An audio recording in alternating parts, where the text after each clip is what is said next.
الحمد لله رب العالمين الرحمن الرحيم.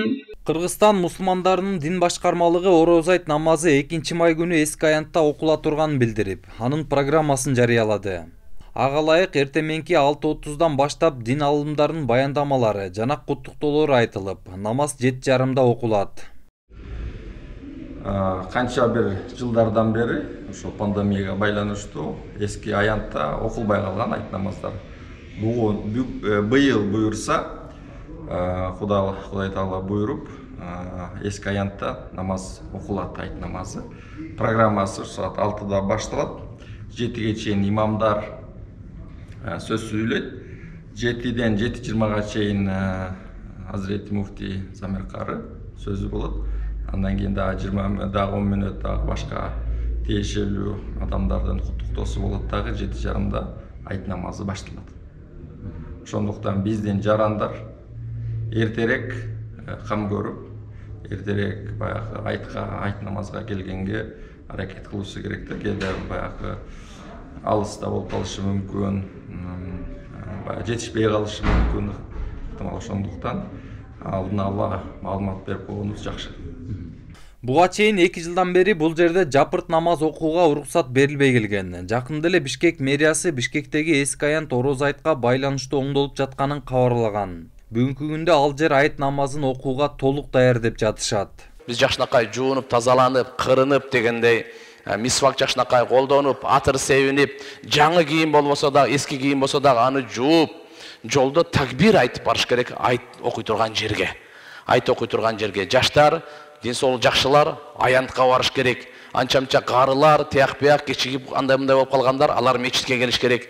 Бул дагы бир чоң ушундай ынтымактын бир көрүнүшү. Ал чоң бир аянтта бардыгыбыз бирге отуруп, бирге ошол жерде намаз окуп, бирге хутба окуп, бирге колубузду көтөрүп амин деп Алла Таалага жалдырап жалбыраган, бул башкача нерсе туугандар. Ошондуктан иншалла такбир айтып барыш керек болот.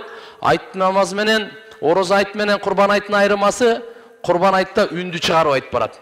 Аллаху акбар, Аллаху акбар, ла илаха иллаллах, Аллаху акбар, Аллаху акбар ва лиллахил хамд деп. Курбан айтты болсо, анан Ороз айтта үндү акырдыраак эле айт. Кайсы жол менен барсаңыз, башка жол менен үйгө кайтыңыз дейт. Ороз айтта бир аз таттуу нерсе жеп барыш жакшы тасырлар. Албетте ушу бараардан мурда фитр садаканы берип коюш керек туугандар. Бул аркылуу эки иш болот. Кандай? Орозодогу билип-билбей кемчилдик кетирген фитр садака менен толуктанып кетет. Экинчиси хадистерде келет, асман менен жердин ортосунда фитр садака бербесе, асылып калат экен орозо.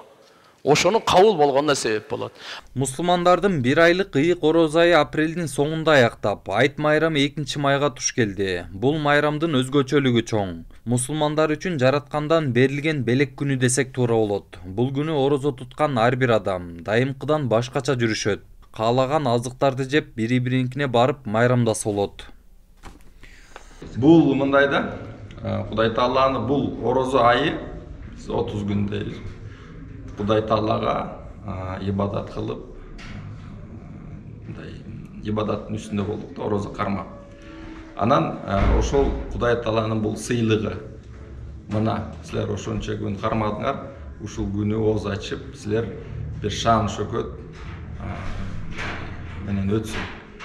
Бири-бириңерди үйүңөргө барып айттап дегендей, куттуктап дегендей бир майрамдык маанай жаралуусу керек. Өзгөчөлүгү ушунда. Айта кетсек, мурдагы өкмөт үйүнүн азыркы президенттик администрациянын алдындагы эски аянтта 2020-жылга чейин Ороз айт, Курбан айт намаздары миңдеген кишинин катышуусунда окулуп келген. Коронавирус пандемиясынан улам 2020-жылы жапырт намаз окууга тыюу салынган болчу. Жоодар Бузумов, Улук Айзбеков, Нур Ньюс, Бишкек.